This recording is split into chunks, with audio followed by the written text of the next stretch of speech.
Hello everyone, let's discuss about the medieval literature. What do you know about the medieval literature? Medieval literature की बात हो रही हो और शिवेलरिक रोमांस ना आए ऐसा हो नहीं सकता है। तो उस टाइम में शिवेलरिक रोमांस जो था वो ज़्यादा फेवरेट थीम थी उस टाइम के लोगों की। और ये जो है इसका ओरिजिन कहाँ से निकल के आता है? ये फ्रांस से निकल के आता है। फ्रांस ने इसको सबसे पहले यूज़ किया था। ठीक है, फ्रांस इसका ओरिजिन प्लेस है। शिवेलरिक रोमांस की हम बात कर रहे हैं। ये कौन से लिटरेचर में? मिडिएवल लिटरेचर में आता है। इसमें क्या दिखाया जाता है? इसमें दिखाया जाता था spiritual love.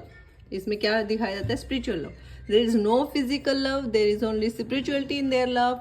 And we find out that here hero जो है वो लेडी के लव में फॉल हो जाता है और उसके बाद वो लेडी सर्वेंट बन जाता है। लेकिन उनका लव जो रहता है, वो हीरो जो है मिस्टीरियस रोल प्ले करता है, वो छुपा रहता है, रहस्य में रहता है। उनका लव जो है सबके सामने उजागर नहीं होता है। That is called chivalric romance. ठीक है, और सुपर नेचुरलिज्म के कुछ इफेक्ट्स उसमें देखने को हमें मिलते हैं। और वो जो है लेडी का सर्वेंट बन जाता है और वो उस लेडी से मैरिज नहीं करता, मीन्स नहीं कर पाता, because lady is already married. ऐसा सीन होता है उसमें।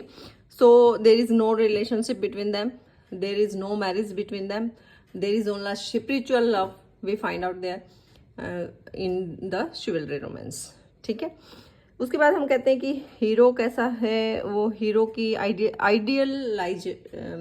आइडियलाइजेशन कैसी है हीरो की? जो हीरो रहेगा मिस्टीरियस रहेगा और वो जो है अपने आप को डिवोट कर देता है स्पिरिचुअलिटी के थ्रू टुवर्ड्स हिज लव। ठीक है, we find out the supernaturalism effect also in that. Supernaturalism क्यों उसमें डाला जाता है? To create suspense. क्या क्रिएट करने के लिए? सस्पेंस क्रिएट करने के लिए। एंड हम देखते हैं कि वहाँ पे डेंजरस सीन्स की तरफ एम्फेसिस किया जाता है। क्यों किया जाता है?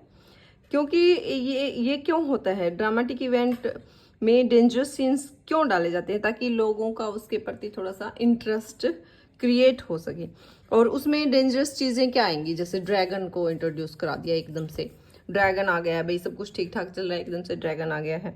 ठीक है, और कोई मैजिकल चीज़ को इन्वॉल्व कर दिया कि किसी ने कोई मैजिक कर दिया है, दिस इज मैजिकल। तो ये सब चीज़ें जो हैं शिवेलरिक रोमांस के अंडर मिडिएवल लिटरेचर में आती हैं। तो इसी थीम के ऊपर, शिवेलरिक रोमांस के ऊपर कौन कौन से वर्क लिखे गए हैं, कौन कौन सी सेंचुरी में? अगर हम 12th सेंचुरी की बात करें तो 12th सेंचुरी में लैंसलॉट एंड पर्सिवल है। ठीक है, और ये 12th सेंचुरी में लिखा गया है। और ये कौन सी लैंग्वेज में लिखा गया था? फ्रेंच लैंग्वेज में लिखा गया था। फ्रेंच लैंग्वेज में इसको लिखा गया था।